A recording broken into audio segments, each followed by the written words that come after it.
Welcome to another episode of Move Well, Live Well, Perform Well. I am super excited today because we are going to be talking about cycling, some performance work, about training.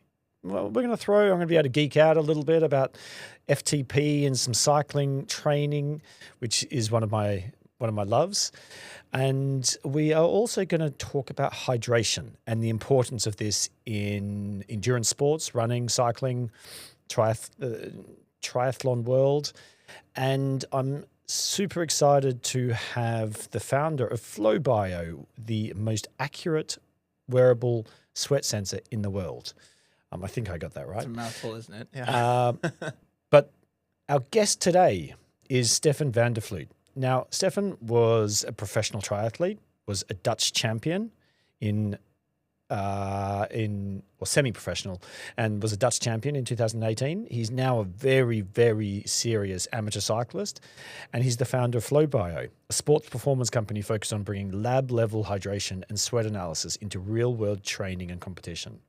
He's based in the UK, and Stefan races domestically with Wolfox Cams Le Col RT. It's a bit of a mouthful.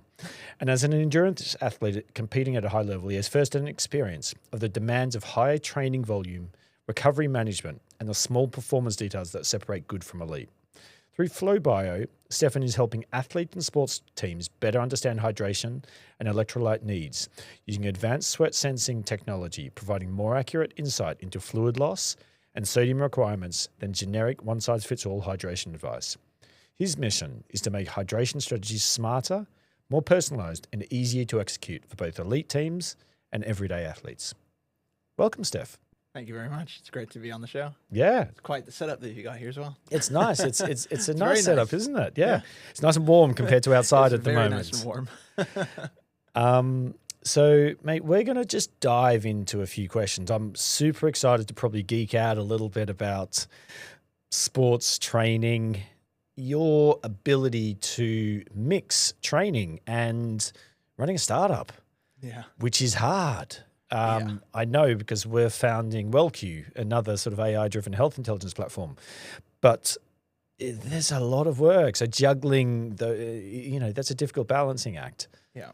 But can you give us a quick little overview of how did you end up in endurance sports? And how did that then lead to you building FLOWBIO? It's a very good question. I'd say it's very much encapsulating my life journey so far. So endurance sports has been something in my life since I was 14, 15. Okay. And I gravitated to it as a function of my father being a runner. Yep. He's very high, or was very, very senior at Hewlett-Packard. He's now retired, but basically it's like high functioning, stressful job. He used running like most of us do. Just stress relief. To relieve the stress of the everyday job. So he's a type A personality. He's very type A. Yeah. I didn't get it from a stranger. I mean, my mother's equally type A, so I had my, So a high achieving family.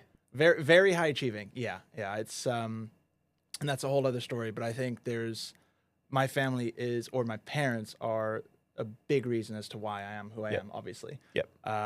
And as a function of my father's job, he was always traveling. Okay. So the only time during the week that I could properly get one-on-one time with him was on the run. So I basically had to get fit. So you went running with him. I had to get fit to hang out with my dad to have proper one-on-one time.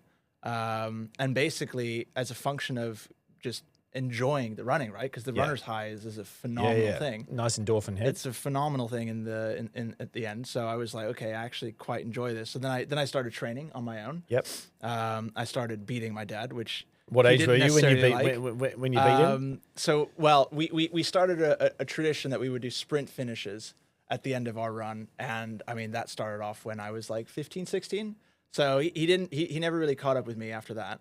It's a moment for all fathers out there. But it's cute. It's cute because every single time he genuinely kept trying and like had genuine belief that he would win. Yeah. And it's just phenomenal. Like I think it's where I get my amnesia from and just forever like optimistic attitude. I say amnesia because it's a word I've been using more lately to describe how I'm able to subject myself to the pain that I do. I just have amnesia about it. Yeah. You just crack on. In a sporting sense, not in a work sense. Not in a work sense. No, in a work sense, I'm very well. I mean, also in a work sense, to be fair, there's a lot of pain that you endure as a founder that you just have to put behind yourself and kind of get ready for the next batch. But yeah, it was my father who got me into the sport, and then, as I said, the function of being fitter, the function of enjoying pushing yourself and seeing where your limits lie. That then led me to find Ironman because I wanted to take on the most ridiculous challenge, and Ironman's pretty ridiculous. When I heard about it as, swim, bike, run, where the run is a marathon at the end of a swim and bike, it's a brutal event. It's and I raced an Ironman, and I would say the one in the nationals, I survived that race.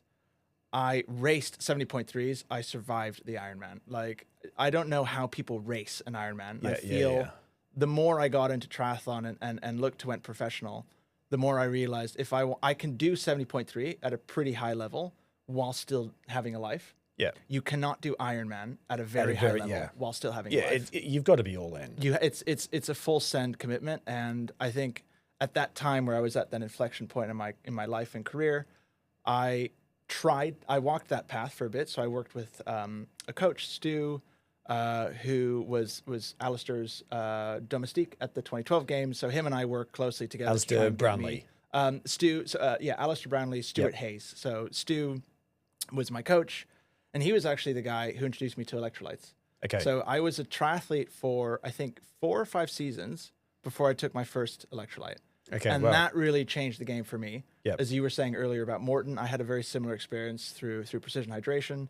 And yeah, basically ever since then, I've been on this journey of trying to understand how I can optimize my hydration, because when I started out getting to learn more about how critical hydration was to my own performance as an athlete, I started being very disappointed by what the industry had on offer for us as athletes in terms of understanding what we need to drink. And the solutions from experts was very much, one, it's drink to thirst, which is probably one of the worst pieces of advice you can give to someone who's type A and is trying to optimize on everything. So that then really started this obsessive kind of thought process around, surely there's got to be a better way to solve it. Yep. Okay, cool. So we're going to dive into a little bit of your current sort of background on cycling and training, and then we're going to hit and understand more about FLOWBIO, if that's okay. Yep. So you compete with a team now. What's your training look like? How do you manage that with founding a startup and running a company? Yeah, so it's a constant fine tuning. Like I'm constantly looking at my schedule and trying to refine it so that I have enough time for my session, before the session, during the session, also after the session for recovery, and then obviously for the rest of the day. Yep. So what I've learned, and I've made this mistake so many times, is I would previously try and fit my sessions around my life. Yep. Because at the office, we're very fortunate. We have a performance center, so we have kicker bikes in the office. When I was a triathlete, we also had treadmills, so I could literally do everything I wanted to in the office. Yeah, perfect. The issue is once I step foot in the office, everyone is trying to get your time. Yeah. So that technique went out of the window. I definitely had experiences of burnout where I just couldn't handle it, and I just had to stop one thing, and that thing was sport. That also didn't work, because then what I realized is actually my work side went to complete shit. So that also, so you need the balance. And unfortunately, and when I was working with my exec coach, she kind of prompted me, do you need to be a high performance athlete? And, I'm very open to ideas. Obviously, I love being an athlete, but I was like, you know what? I'll A/B test this as the founder in me. So sure, I tried out being less intense in sport. That also didn't work, because my personality I can't do things half-assed. I either do it or I don't do it. I don't dabble. Sitting here listening to you for no more than 5 minutes, I have no doubt about that. So then comes like the current iteration, which is basically in the morning, I block out 2.5 hours of my morning. Okay. So I'm now that I live in Kent, I get up significantly earlier in the morning. I like to spend What time are you up? 5:30. Okay. I'm on the bike 6:37, and then So turbo at home? Turbo at home. Yep. During the week, it's always on the turbo. It's just efficient. So how many sessions a week? So I'm doing 6 days. Yep. 3 days double sessions. Yeah. So I can fit in the gym. Yep. 1 day rest day, which is today. Yep. Which is why I'm here tonight, because I can like push my my going to bed a bit later. So how many bike sessions? I do 6 bike sessions a week. Yep. 3 strength sessions, and I'll do 2 hard bike sessions. Yep. The rest is basically zone 2, with a couple of injection work. Yep. And yeah, it's really interesting because as a triathlete, I would do 3 hard sessions: 1 bike, 1 run, 1 swim. Yep. And when I started working with my coach, Ken Buckley, for cycling, he kind of walked me through the diminishing returns that the body experiences. Yeah. There's not much more adaptation doing 3 hard sessions versus 2. So you might as well take the recovery on the 3rd. Yep. And have a better 2 hard sessions in the So week. what are your hard sessions like? And is it They sort are of- scary. is it a mix of fun. threshold, VO2? Yeah. What do they look like? So on a Thursday's my first hard session. Yeah. And then Saturday's the second hard session. So Okay. Thursday is typically a long block of zone 3. Okay. So you'll have multiple long blocks, like 3 Yep. by 20 Yep. at zone 3. Yep. With minimal rest in between. Yep. Typically an hour and a half to 2 hours. And we're talking zone 3. So for people who aren't familiar with these zones, Yes. we're talking your power zones on the bike. So we're talking, power zones, heart rate zones, correct. And obviously zones are all independent. Yep. So my coach and I, we use lactate zones to set my heart zones. Yep. And then I'll train in heart rate zones. Okay. Because power meters aren't always that accurate. Yep. Like I've noticed my power meter is like plus minus 10, 15%. Mm-hmm. Whereas heart rate does drift naturally, but it's pretty easy to get in your heart rate zone versus Yep. in your power zone. So just throw out a couple of metrics for us. What's your max heart rate? Max heart rate is 189. Oof. 189 beats. It's gone down as I've gotten older. But yeah, 189. It's really weird, and I haven't actually delved into this, but I can keep a pretty high heart rate zone. So Yep. I can cruise at like it's not cruising, you're working, but I can maintain like 180 beats per minute for Really? an entire Wow. crit.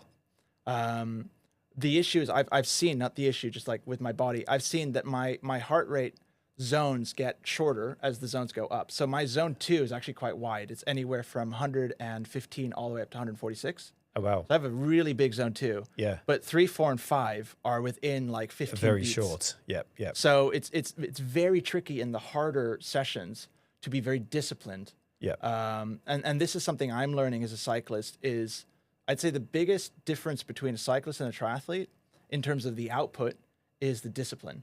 Cyclists are very efficient. Triathletes are just full send TT hurt. Yep. Yep. Yep. Yep. And I've started to notice in my own cycling a lot of changes in like playing with cadence to get my heart rate down. Yep. Because You push a heavier gear, yeah, then your lactate's probably going to go up. yeah. Your heart rate's probably going to spike. Even like if I get up and take my hands off the handlebar, my heart rate will spike. Yeah. And it'll then, take a while to come down. So it's all of these minutia things, which as a triathlete, you don't really care about. Yeah. But as a cyclist, especially with my coach, I really care about them because it's all about caloric efficiency. Now in my line of work with hydration, I'm also always thinking about heat generation. Yep. Because my body will have a natural limit in terms of the amount of heat I eventually produce. I can't go over a certain threshold of heat, otherwise I will have to slow down. Yeah. Yeah. So I'm always thinking about what actions am I doing which are going to generate heat? How do I minimize those actions? Yep. Yep. So now even when I'm layering up, I'm not per se thinking of staying warm. I'm thinking of when I'm properly pushing it, how much layers do I really want on me with the heat that I'm allocated to produce? So yeah, you get There's a into lot this of detail that you're getting into, and I think that's almost why a lot of guys love cycling. Yeah. Because they can get so specific about kits, about metrics, and geek out a lot of the time on it. Yeah, I mean, I even not at your level. Yeah, I can't speak for like for women how it is for them, but I would say for me, like I love the obsessive, and I am a very I've learned to love this part about me. I am just obsessive. I'd never have guessed that. No, not at all. And it's really annoying. Like every part of me is considered, and sometimes it's just absolutely exhausting. But I've just learned to embrace that component. Yeah. And yeah, I mean, my girlfriend always jokes, like, she's like, sometimes I can't keep up because, 4 weeks ago this was accepted. Now it's out. Yeah. Because I've suddenly decided, no, it's not good enough anymore. But yeah, in cycling, I think now that I've found kind of my times that work for me, I mean, I always travel with my bike box now. So no session is, or no trip is like an excuse to not bike. Yep. Because so you wouldn't even just rely on a watt bike or something. It really there. depends. I mean, when it comes to business trips where like the stress is a bit higher, like I really actually just enjoy being outside. Yeah. Like the 2 hours in the morning before going into Hell's Kitchen, it helps. Yep. So for me, I much prefer just being outside. And again, with the stress of travel, I typically keep those sessions easier. Yep. So my coach and I will be very vigorous in terms of travel schedule. I'm less good at it than he would like to be, and I admit that, but I'm getting better. But I think one thing that I've noticed is when I travel, we take back the 2 hard sessions. We don't do those because the body's already under enough stress. Yeah. And Because travel adds a lot of layers of stress to the system. Yeah. Travel's very stressful, especially if you're traveling to the United States, where they love ripping open your bike box and just leaving a nice TSA letter in there. And you're just like, fuck's sake, they don't put it back the way it should be. So it is high stress whether or not your bike is going to arrive the way that you packed it. Yep. But yeah, I think in general, cycling, I've learned that cycling at a high level allows me to perform at a high level. Cool. So you talked about, 2 hard bike sessions. Yeah. One's like zone 3 development. Yep. Zone 3. And then 3x20 of zone 3. What's the other one? Yeah. So the other one is going to be like, it's threshold. Yep. And again, right now, my coach and I, we're working on trying to push my threshold up. Yep. In the season, there'll be less like threshold sessions, more zone 3 sessions. Because in racing, you really want to like push the ceiling of your zone 3 up as well. So it all like during the season, it kind of changes. I mean, sometimes we'll work on crit specific stuff where you're really pushing your threshold. Yep. But yeah, threshold sessions will typically be. So give me an example. Yeah. So this weekend it was 2 times 4 times 5 minutes. So you would have 2 by 4. So 2 by sets. 5. Yeah. 2 sets of 4 by 5 by minutes. 5 minutes. That's tough. With a 1 minute. It sucked. I walked home. And 5 minutes is and you're doing this on your turbo, those You're doing tougher this on your sessions? turbo, and I would start the session, the garage, it's like an outside like shed thing. It started off at 7 degrees. I cooked it to 15 degrees when I was done.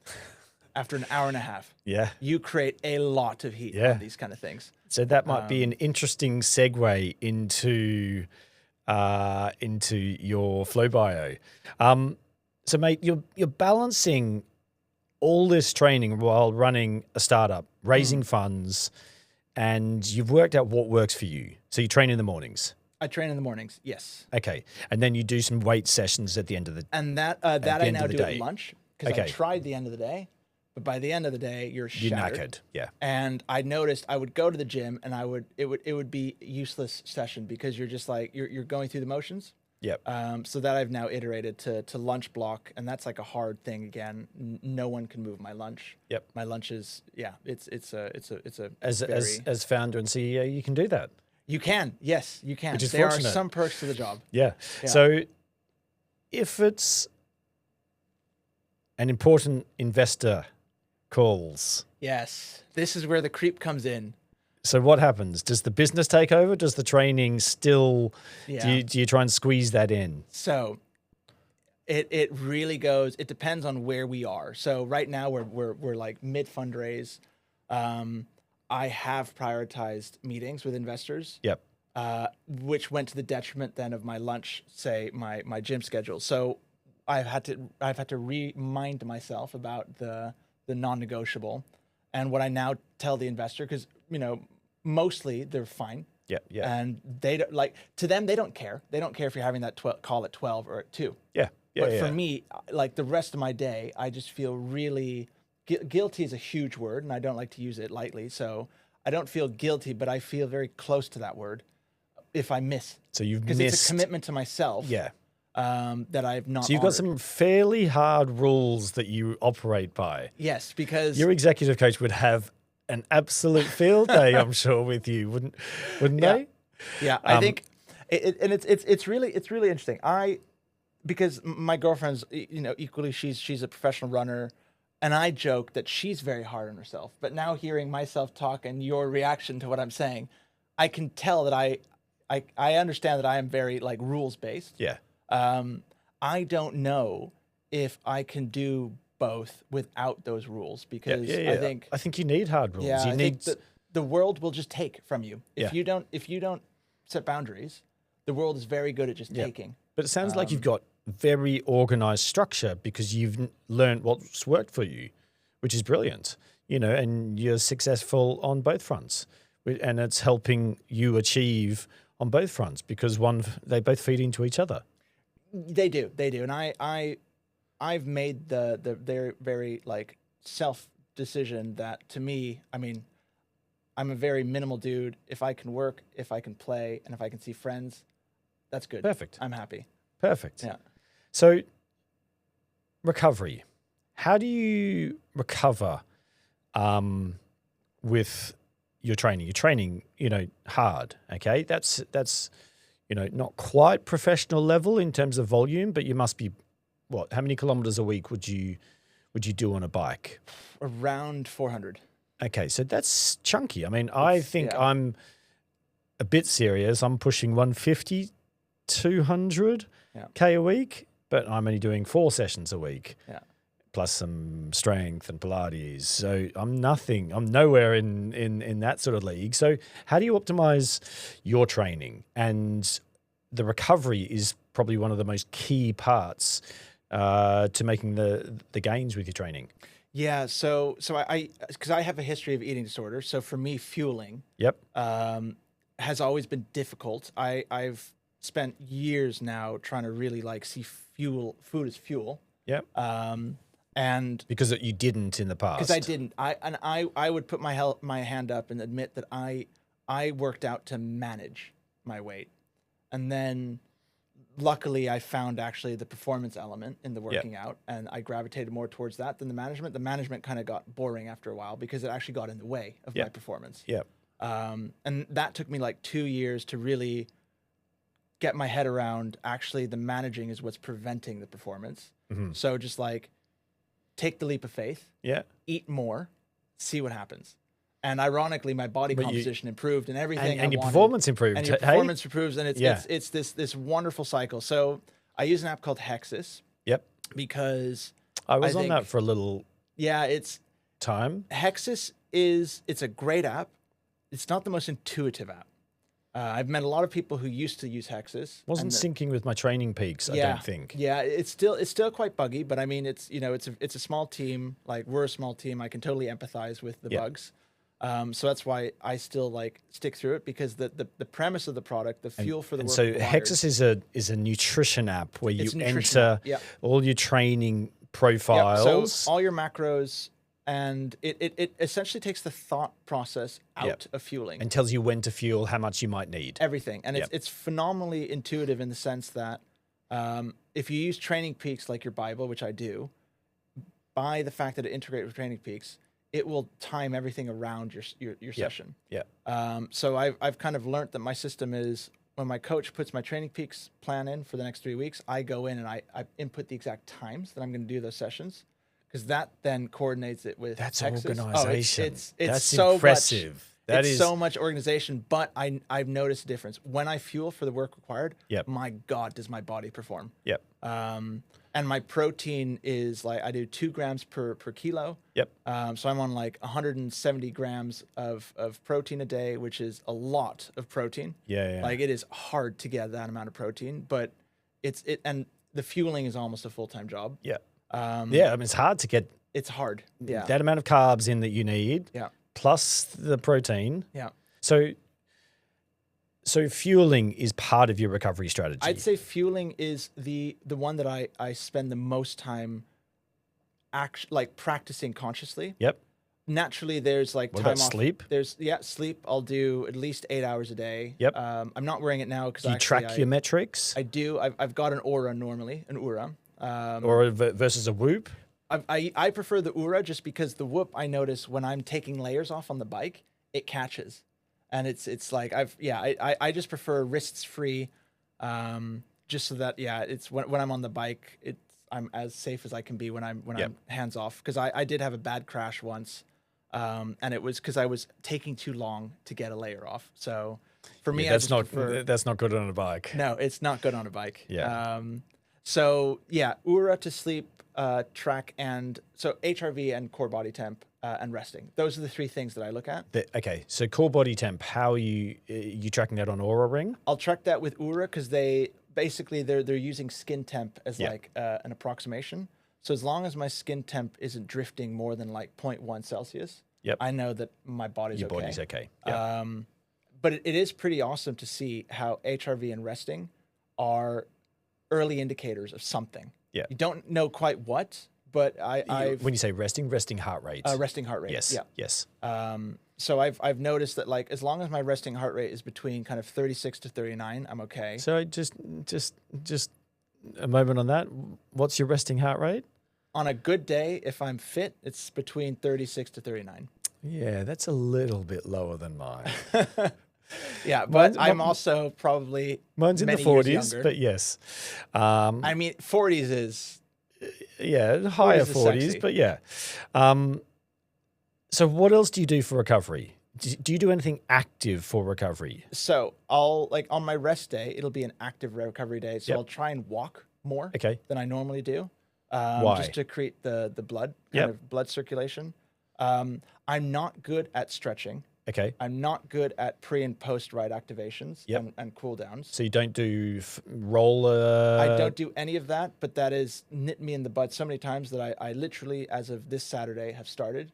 Good. Because it's essential. It's so critical. You spend so much time on that bike in shitty positions. Really bad positions. Yeah. I mean, my posture, thoracic spine, glutes, hamstrings, hamstrings strength in cyclists diminishes over the season.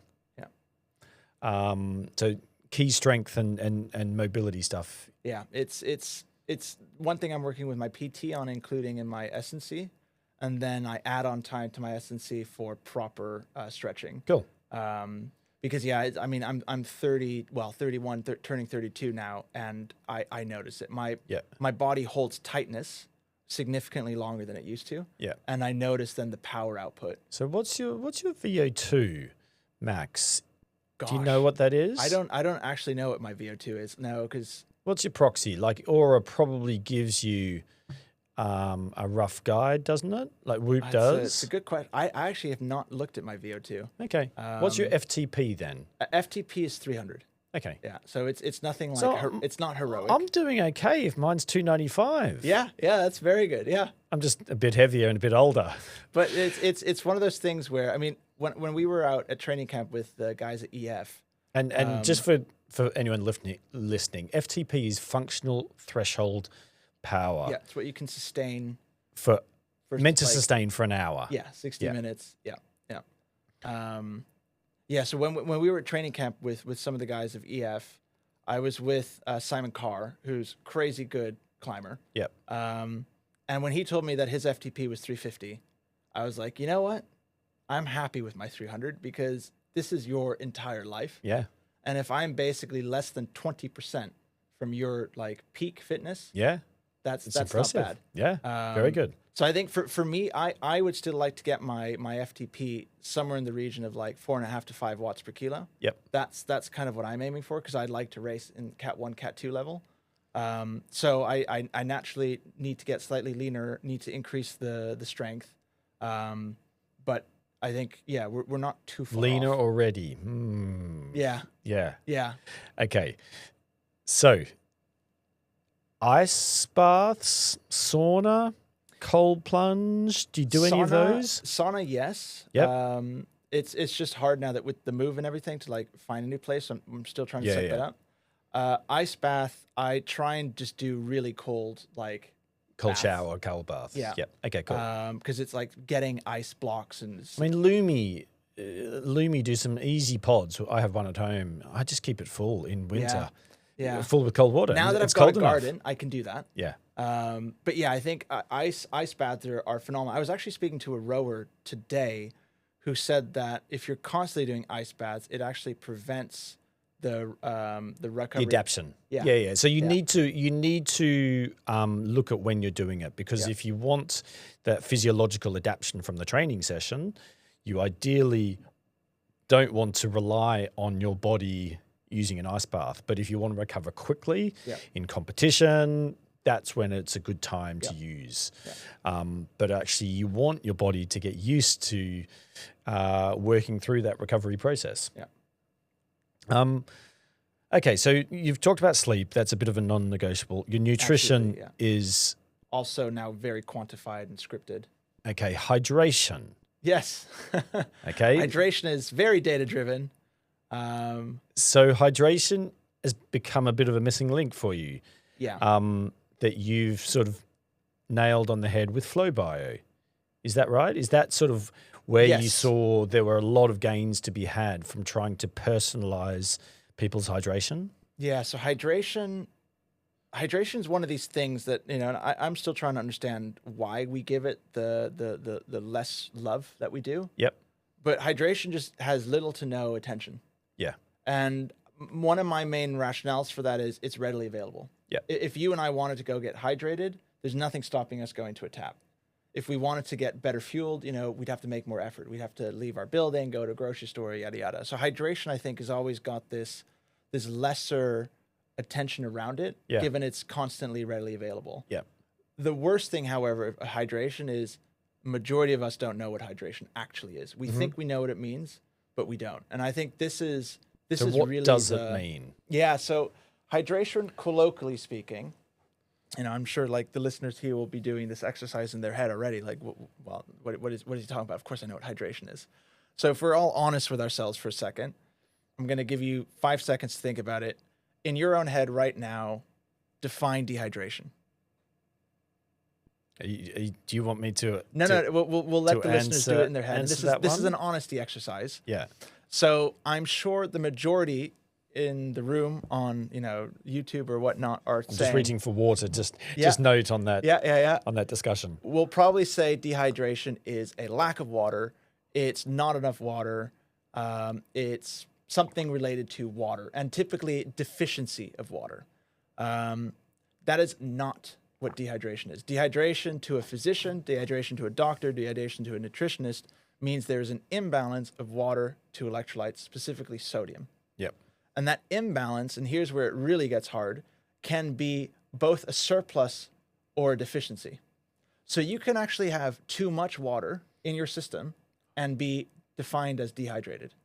Because what's happening is the water isn't being absorbed into the cells. And because there's is that not called enough hypernatremia? hypernatremia. So you have the 4 states are hypernatremia, hyponatremia, hyperhydrated, hypohydrated. So hyper and hypohydration is water related. Too much, too little.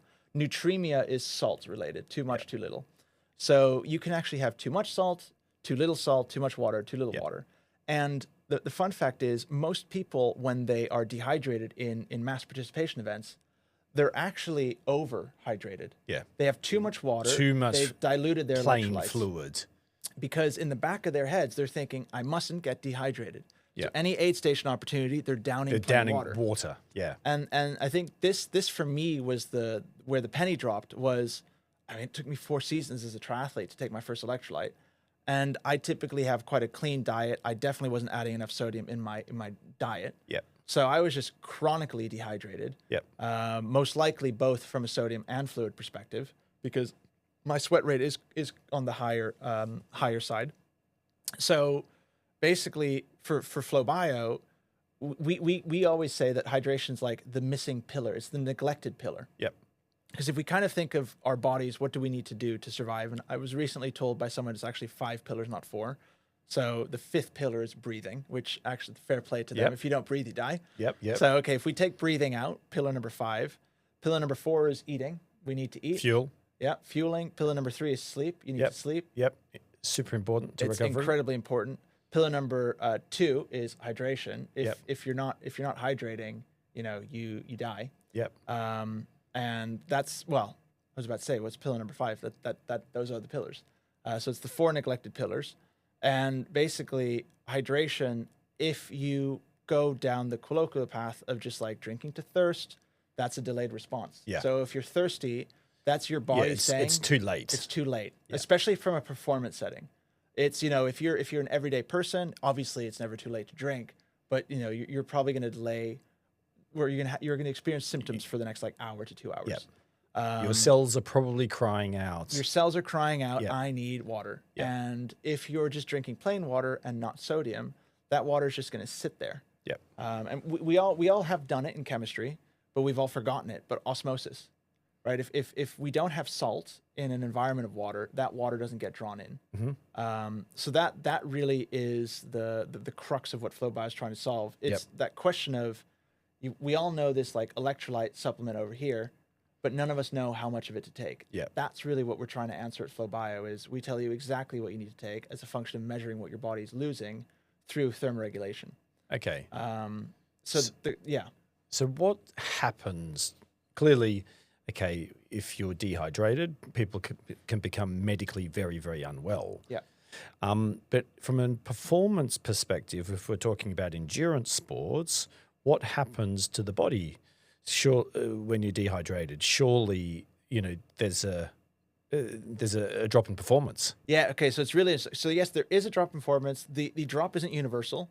For example, you might be perfectly suitable at like 5% loss in body weight of fluids, whereas I might be absolutely useless after 2. Yeah. So it really depends, kind of person to person.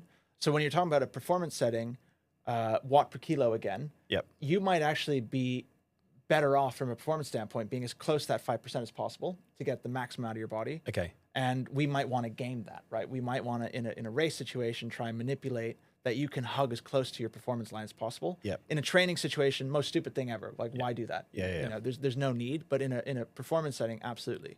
But yeah, physiologically, what's happening when we dehydrate? Okay, so your blood, which has a lot of water in it, gets thicker because the blood is being pulled out, the water is being pulled out of your blood to evaporate the heat. Yep.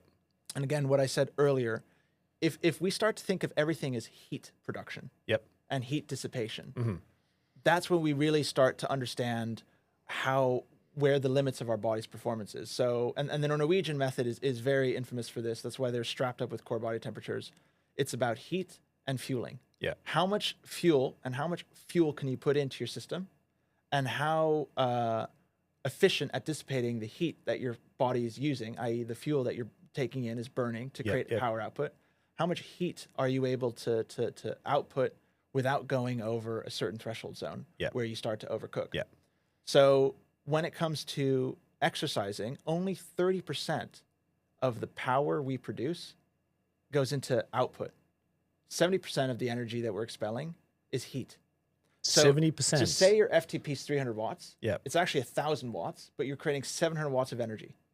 So that's wasted energy. Yeah. To a cyclist, that's wasted energy. To you know, a physicist, that's just how the body works. Yeah. So you need to get rid of that 700 watts. Yep. So the way to do that is you sweat. Yep. The thing with sweating is you can't conjure water. There's a finite amount of water in the system. So if you're constantly sweating to dissipate those 700 watts when you're doing your FTP session, the water has to come from places. It comes from intracellular, extracellular, blood. Now, as you start to dehydrate, your blood gets thicker.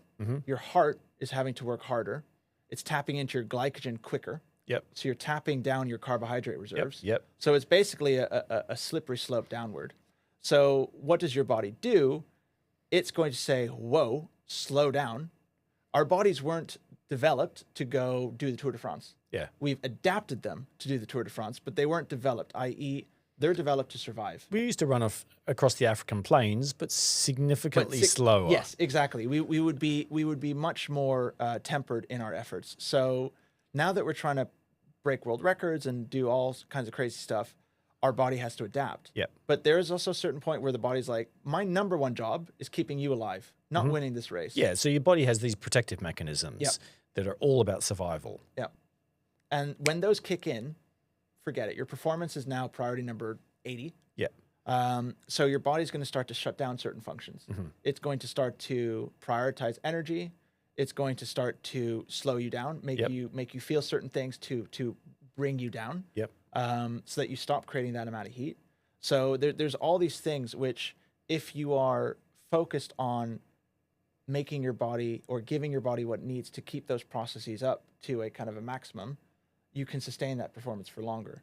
So one of our athletes, Frankie Hall, who just came in first at a Cat 1.1 race this weekend, it was a 6-day stage race, 35 plus Celsius, north of every day, and she had a phenomenal time. Tour Down Under? I don't know if it was Tour Down Under, but no, it was. I think it was somewhere in Spain. But come to think of it, it can't be 35 degrees right now in Spain. So I need to fact check that. But it was a post from LinkedIn, so it could be that the photo was a bit older. But basically, Frankie Hall, she's had issues with heat. And racing in the heat, which, I mean, who the heck doesn't? It's not fun. But now, as a function of just optimizing her hydration, she's now managed to overcome those struggles in the heat, and that's awesome. Pure science. And I think that's the beauty of FLOWBIO. Like, it's not just a gimmicky wearable which has outlandish claims. We're just following the science. We're just telling you we'll do a good job at measuring what you're losing. If you do a good job of replacing those losses, the science will do the rest. Your body will take care of itself. So FLOWBIO is a sweat sensor. I see you've got it here. Exactly. So that's the tiny little device. Very, very. It's so annoying because this is 6 years of R&D, over $6 million of investment, and it's like a 5x4 footprint. It is a very tiny bit of kit, which obviously, given it's a wearable, it is supposed to be tiny. Otherwise, we just wouldn't wear it. So basically, if we look at the backside, because that's the most interesting part, you have two sensors. You have the skin temperature sensor here, and you have the sweat capture system here, which underneath the sweat capture system, you have a sodium sensor. Okay. So we are physically wicking the sweat off of the skin's surface. So as soon as you start thermoregulating, we are starting to absorb that sweat through our sweat capture system. We're then passing that sweat over a sodium sensor. That reading is then interpreted by the device in milligram per liter, or millimolar. And that we're then post-session summarizing in a kind of a post-ride recovery screen of what your losses are, and given what you drank, this is now what you need to do to recover. To balance things out. After a multitude of sessions, we then unlock a model which starts to learn how many sessions do you have to do? So that model unlocks at 3. It obviously gets significantly better the more you use it, but 3 is the bare minimum that we feel confident in starting to like give you access to a model. But the more you use the device, the better that model gets, the more accurate it gets at predicting. So it's basically, we call it the planner feature, which allows you to plan ahead of time what you're going to do. And then the model will tell you, realistically, given what you've told us, this is what you're going to lose. So this is what needs to be in your bottle to stay hydrated throughout. And that's what like Frankie Hall uses for planning her stage races, because she's a religious user of the device. So her model is very capable because she has a lot of data points that are feeding it. And that's basically so athletes can understand roughly how much, not roughly, but with 0.01 precision. That's pretty impressive. So they know exactly how much sodium they're going to lose during that session, because the model has been able to predict what they're doing based on their previous history. And that, using the particular sort of electrolyte or drink mixes that they are already using, they will be able to program in what volume they need to optimize performance and ensure that they stay hydrated. Exactly. And then, as I said, I'm a religious user of Training Peaks. So in the future, they can also connect to their Training Peaks. And Training Peaks will automatically pull that and proactively prescribe you with what protocol you need to follow. Okay, awesome. So yeah, and basically in terms of the how you wear it, there's 2 choices. You can either wear it on your arm. A lot of athletes are now going for the optical, even though it's less accurate, it is more convenient. So you can wear it on your arm, or you just wear it on your chest strap. So this kind of clip mechanism allows you to put a band through it. And yeah, fully reusable, no throwaway components. I unboxed one of those last week. Yes, you did. And I got to test it out on the weekend, and it was great. Yeah. I mean, we still need to iron out some of the onboarding kinks. As you experienced. So there's known wearability issues, which is a just yeah, it's a known side effect of being a fully reusable device. So we don't have a single-use sensor which has an adhesive. We rely on the user wearing it tightly enough. Yep. And we found it typically takes a user around 3 to 5 sessions to figure out what's the right tightness for them. Okay. For the device to wick. Because naturally, if this isn't really on the skin surface, yep, the sweat's just going to evaporate into the atmosphere rather than through the inlet, which is what you experienced. But yeah, typically 3 to 5 sessions in, people just like they figure out how it works for them. Okay, cool. Off they get. And so you're able to estimate their total volume. Mm-hmm. How does it do that? Because it's clearly not capturing. Correct. You know, I had a session on Saturday. According to that, I lost 0.71 of a liter. Yeah. In sweat. It's not capturing 0.71. It's not capturing 0.71 in that small little that would device. be very impressive. No, so what we do, and this is really, this gets down to kind of some of the cooler science, and again, why I talk about heat so much. Our competitors try and take local volumes of sweat and extrapolate from this local area how much is now representative across your whole body. Okay. That unfortunately doesn't work.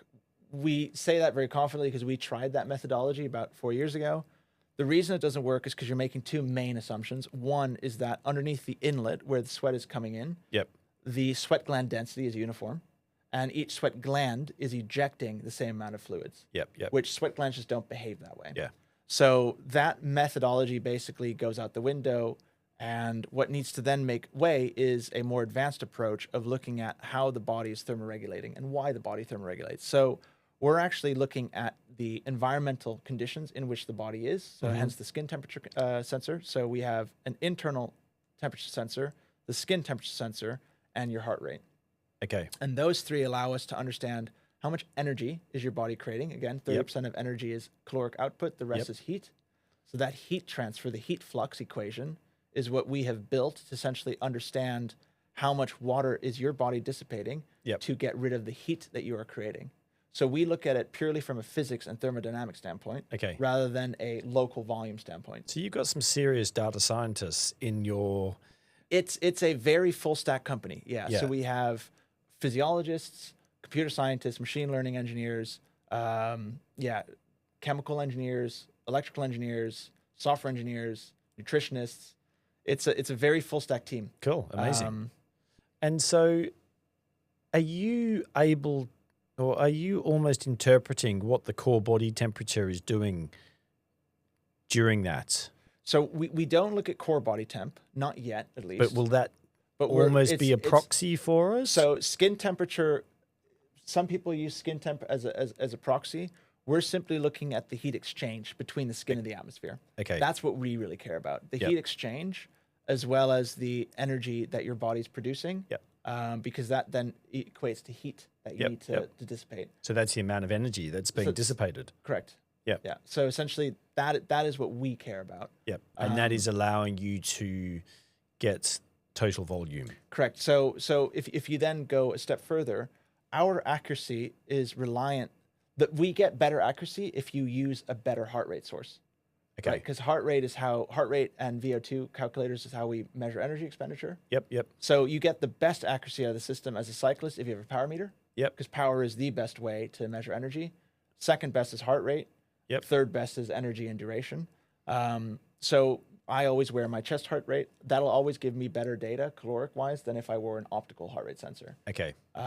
Because the big vision of FLOWBIO is obviously the hardware is here. It's phenomenal.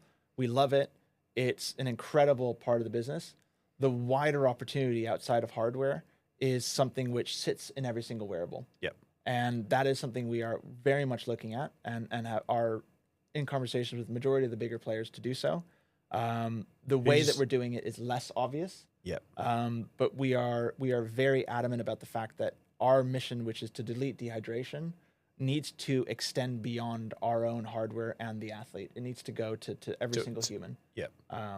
And that's something we're also very closely looking at, because from a wider impact standpoint, there's no reason why, according to some studies, around 70+% of the population are chronically dehydrated. And there should be no reason for that. Water and salt is readily available.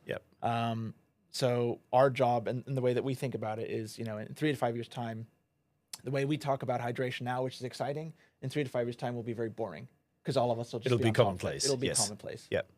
So you mentioned that you're talking to a few of the big players. Are you allowed to talk about that? We are not allowed to talk about specifics in terms of like the names, but I can go, depending on the question, I could potentially talk about like what we're looking at. Yeah. And so will FlowBio be integrated into other wearables, or that's your goal? That our goal is indeed for flow biotechnology to be available beyond our own hardware. Yeah. So we're still looking at the best ways to do that together with the industry players, because they've obviously got their own incentives and their own limitations and their own hardware. and their own hardware. So it's all about trying to figure out the way which works for everyone. Also the business models behind that. Yep. But we already have the technology to tomorrow with a willing party to implement it. Yep. It's now about finding the distribution channel, the business model, going through further validation studies, because we want to prove the effectiveness beyond Of the what hardware. So of those the are all models in the background, is that what you're referring to? models and the hardware. So there's two things that we're always trying to kind of validate versus gold standard. But yeah, FlowBio is as much a physiological modeling and data science company as we are a hardware company. Yep. And I think if you look at most bio wearables, they have probably equally, if not more, data scientists than hardware engineers. Yeah, and I think that's probably where more of the funding and the interest is in the data scientist side of things than the pure hardware. Is that correct? Is that a fair statement? That is a fair assessment of the situation. I think what a lot of investors and financiers, I think, are still trying to level themselves up is understanding that the source of a model is all down to the training data. Yeah. And the issue with sweat data is you cannot create a competing model if you don't have the source code. Yeah. And the source code in the context of sweat data is physical sweat. Is the body sweat. Is the sweat. So I think what we are seeing is a lot of interest around how to create a model.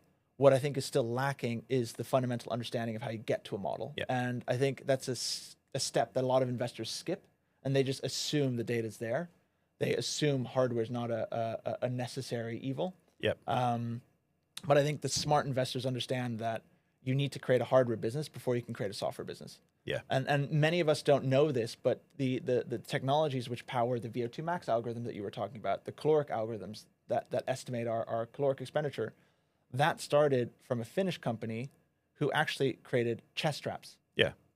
So a company called First Beat started alongside, probably same time as Polar. They created chest straps for Nordic skiers. Yep. And then looked at how the data from the chest strap could actually have wider use and was actually more useful than the actual hardware. Yeah. So then they pivoted to being a software business, which later sold to Garmin for a lot of money. Yeah.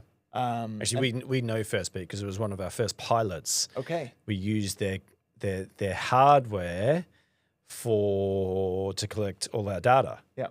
And actually, their hardware is awful. Yeah, it's very clunky. It's really, really clunky. But the data that they produce is amazing. Yeah. And very, very cool. So we're very familiar with First Beat. Yeah, nice. Okay. The playbook. Yeah.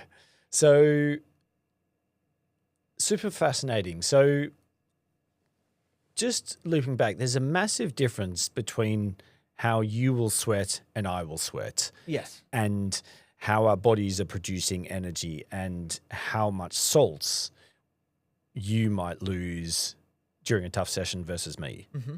And that is where the precision and personalized data comes into play. Yeah. Yeah. There is no, you can't apply like a one size fits all. You can't say, you're a white male in whatever age demographic, grew up in this part of the world, therefore you must be within this range. Yeah. It's sodium just unfortunately doesn't work like that. Yeah. So yes, in order to effectively get it in a way which will have a meaningful impact on you do just need to measure it. So thinking broadly, Australian Open, I'm Aussie. the Australian Open's played, they've just invoked the heat rule Yeah. multiple times. These players are often struggling with, heat and not being able to replenish salts. Could this device be used in that sort of situation? Yes. So it was the Australian Open that helped us get a grant to go and build the tennis modality. So we actually do have the tennis technology. We just haven't implemented it because we're super focused on endurance. Yep. But yes, the way that we kind of see the hardware device being used, it's very much in the demographics where sports performance and excellence is kind of like either required or really desired. Yep.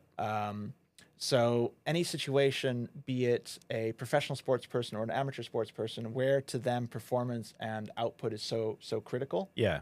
The hardware is the best way of getting that data. Yep. And again, as I mentioned, the reason why you have to tell your Garmin you're doing a bike versus a run is because Garmin now knows which energy expenditure model to use. Yes. We have the same limitation where we can't just allow you to wear it playing tennis and get the same accuracy that we claim. Yep. Because we need to create the tennis modality. Yes. Yeah.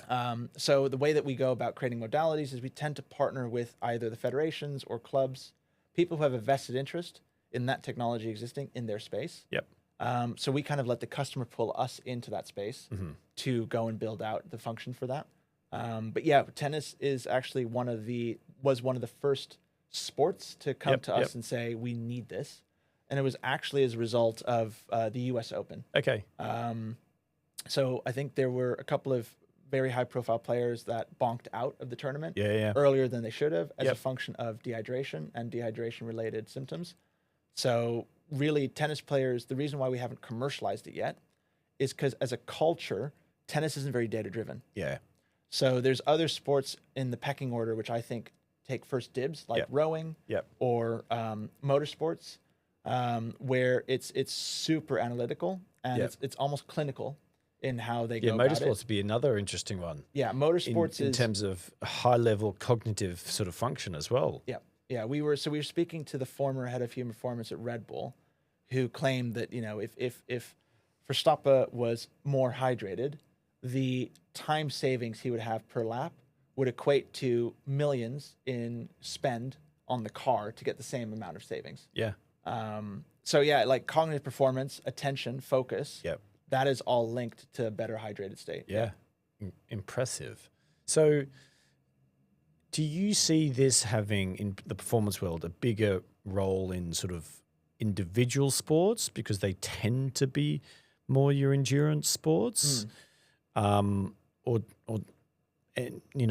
there a place for FLOWBIO in team sports? It's a good question. So yes, there absolutely is.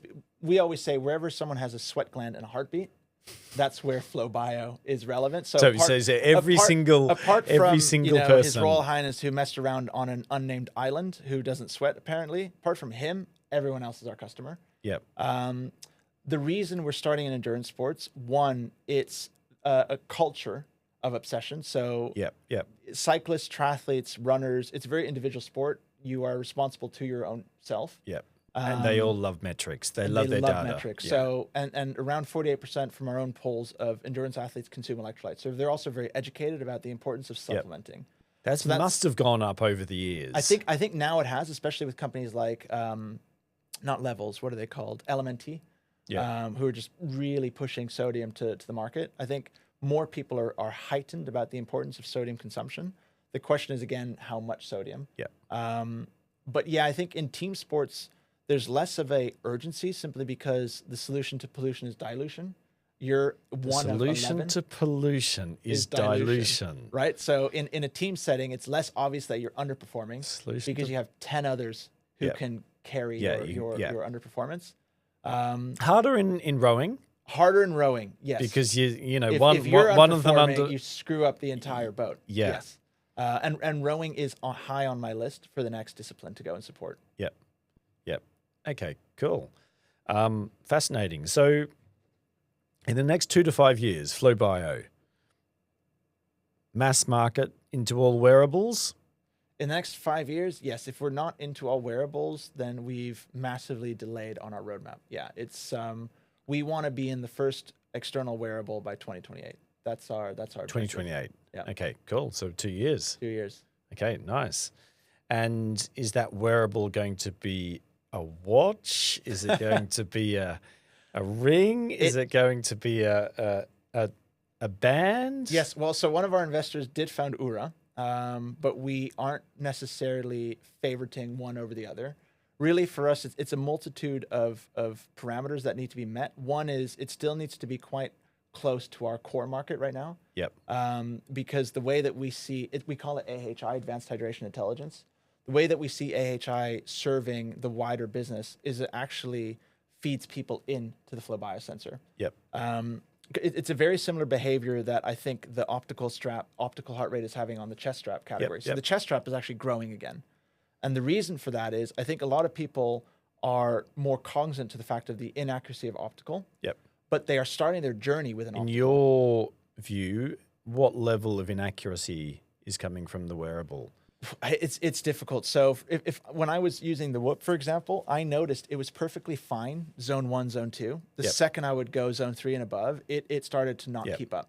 Bicep straps are probably better. I think that's bicep where straps I wear mine. are better for like Polar OH1s and stuff. But in general, I think Apple Watch is actually quite accurate. Apple's spent a lot of money naturally, given that they're Apple, in the data science of how to get optical heart rate. Done very well. And I think Garmin's new Forerunner series, DC Rainmaker did a review showing that like the optical has also massively improved. So I think optical keeps getting better and better. Yep. So the differences are kind of getting shallower, but still, if you really care about your performance, you can't beat the chest strap. Yep. And that is essentially this. This is the chest strap equivalent of hydration data. Yep. So we're kind of doing it in the same order as heart rate. Heart rate first started off as a chest strap, and then it went downstream to a more accessible technology, which was more widely pervasive. So you see this getting smaller. The more hardware precise. will absolutely get smaller. Yeah. This is a very suboptimal form factor. There's as you look at shrinking, the tolerances on molds get higher, so the cost goes up. Yep. So those are all things that we're going to iron out.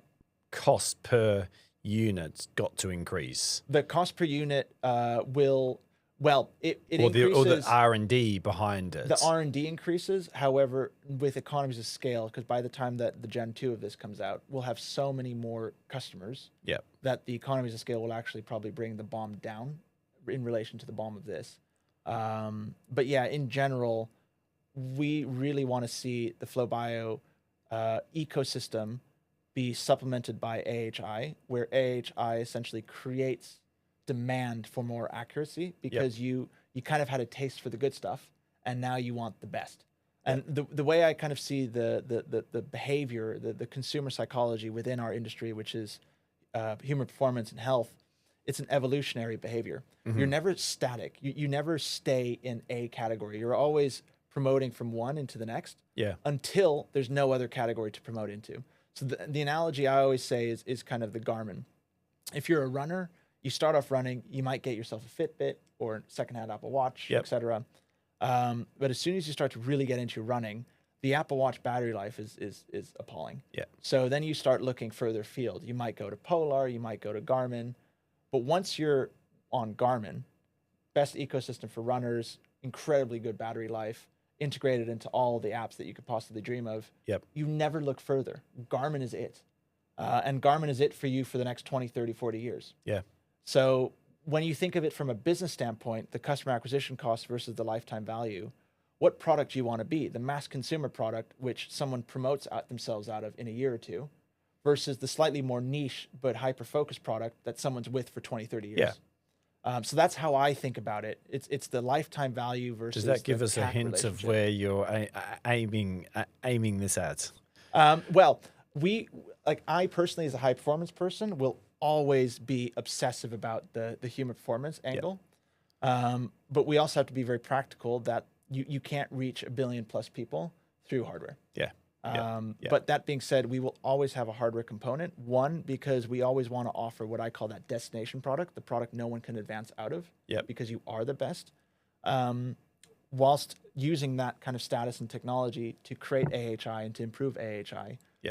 So that people who maybe don't want to go full send on their first product, they're still experiencing FlowBio tech just powered by, you know, their Whoop or their Apple Watch or their Oura. Yeah. So it's very much the Intel Inside strategy where you're getting people familiar with the FlowBio ecosystem and brand, and you create that demand for better and better as they themselves get better and better. Yep. Fascinating. I love hearing some of your insights into how you're thinking about sort of mapping out, or, you know, your roadmap and where you want to sort of take things. Yeah, really cool. So we're going to just wrap up a little bit. I want to ask a couple of quick little fire questions, if that's okay. Yeah. So coming back to cycling, what are some of the biggest mistakes cyclists make when they're sort of starting out? I don't know if it's a mistake per se, but it's definitely a move we all do probably. It's investing in better kit before you invest in better training. Yeah. I think it's very easy and very tempting, especially if you have a high disposable income, to think that performance comes from a faster frame. Bike. Yep. Now, there is definitely a placebo effect when you get on a fully integrated no cable. doubts. There's no doubt a placebo effect. And I would argue it also probably encourages you to train more consistently because it's more enjoyable. Yeah. But definitely going for pro kit versus pro training first. Yeah. I think I've had the most. So that's gains. the mistake. That's the mistake, is going kit over training. Yeah. So train more efficiently versus getting I think spend 150 pounds on a coach versus 10 grand on a bike. One thing I've learned is fueling. Yeah. Like fueling and hydration on a bike for me are key. Yeah. If you don't fuel, and I'm very regimented about when I put my, you know, what I'm fueling on the bike. If I don't put that in at the right times, I'm useless. An hour and a half, 2 hours down the line. You're so true. I mean, I always find it funny where, you know, my dad, I'll tell him I'll do like 4 or 5 hour rides. He's like, how, like, that's crazy. I'm like, as long as I'm fueled, you can pretty much do what you need to do. Yeah. And I joke because he doesn't fuel for shit. Like, at best, he'll take 30 grams. But is he a runner or a cyclist? He's a very lean Dutch, doesn't like to spend money runner. Yeah. But runners don't love typically taking on as much fuel. No, because it's hard on the gut. Yeah. Like running, that's one of my favorite things now is just being a cyclist is I don't worry about my gut. Yeah. I don't worry about eating breakfast before a ride because my gut can just handle it because you're sat down. Running is very unforgiving on the gut. Yeah. So what's the one brilliant session that all cyclists should try and do? Oof. It's a good question. I mean, it's a scary one, but I think like you feel incredibly good after it. It's probably the one that I was talking about earlier where you have 2 blocks of 4x5. I think that's it's so scary going in. 4 So you're doing reps of 4 5 reps of minutes 5 minutes at like at 95% of your FTP. Yeah. Yep. And then a minute what, off. A minute off. And then you have 10 minutes in between both blocks. Yep. That is a very fun session where you'll feel incredibly superhuman afterwards because once you've actually been able to crawl off the bike. Exactly. Guarantee you that going into that second block, you'll be like, there's no way I can finish this. Yeah. And going into the first and second session, like intervals of that block, you want to quit. Yeah. And then getting to third, you're like, I'm basically almost there. We might as well. It's a real mental game, a lot of this training. It is. Yeah. That's why like I typically do those sessions in the weekend because it takes me probably an hour and a half, 2 hours to psych myself up, to subject myself to that level of pain. Yeah. They are hard. Yeah. Like an FTP test is hard. Yeah. Okay, so where do you see FlowBio, or maybe we've covered this, in a year's time? In a year's time, I think FlowBio will be a very well recognized name amongst a very specific group of people. Yep. Where I think we will have introduced more of the understanding of the importance of sodium consumption as it relates to hydration and performance. So part of what you're doing is really trying to raise education, raise awareness. Yeah, it's all about education. About this process. You know, obviously, like the skeptic can say, well, you know, you're educating so you can make more money. Absolutely, we are. But it's I think raising awareness to help people it's the awareness of understanding how your and body helping actually works. performance. Yeah. Yeah. But if you can get it into all wearables, then you're helping people to function better in life. Correct. I mean, my girlfriend went to emergency room about 2 weeks ago, and it turned out what she went in with was causing severe dehydration. So the symptoms she presented with were dehydration related. Yep. And they put her on an IV drip, and her symptoms improved over like 4 or 5 hours because an IV drip takes forever. Anywho, I went to go speak to the physician, and I asked, how often does this happen? He's like, all the fucking time. People are wasting my beds because they're dehydrated. Yeah. It is a big issue. And I think one of the reasons for this is we've learned to normalize the symptoms. Yeah. We've normalized low energy, headaches, bloating, cramping. I think cramping we understand more as dehydration. As dehydration. But the other three we kind of lumped down to I probably didn't eat enough, I didn't sleep enough, Yeah. work's been a bit tiring. Headache, people often associate perhaps with Sometimes, lack yeah, of it's like, hydration, have I looked but- at the screen too much? Yep. Did I have too many carbohydrates at lunch that are kind of making me lethargic and kind of a bit mind fogginess? So I think for a large part, we've normalized these symptoms, which in a year's time, I think for the group that we're going after, probably, hopefully like 40 to 50% of them will know that FLOWBIO can make it go away. It's still their choice whether they want to buy it. Yep. But they'll know that there is a solution out there that previously wasn't available. Yep. Amazing. Stefan, super fun to chat. Thank you, You've been a super insightful guest, and best of luck with FLOWBIO. I'm super excited to have it, to be able to optimize my training and learn about my hydration strategies, and best of luck for your cycling. Thank you very much. Appreciate you having me on the show. Excellent.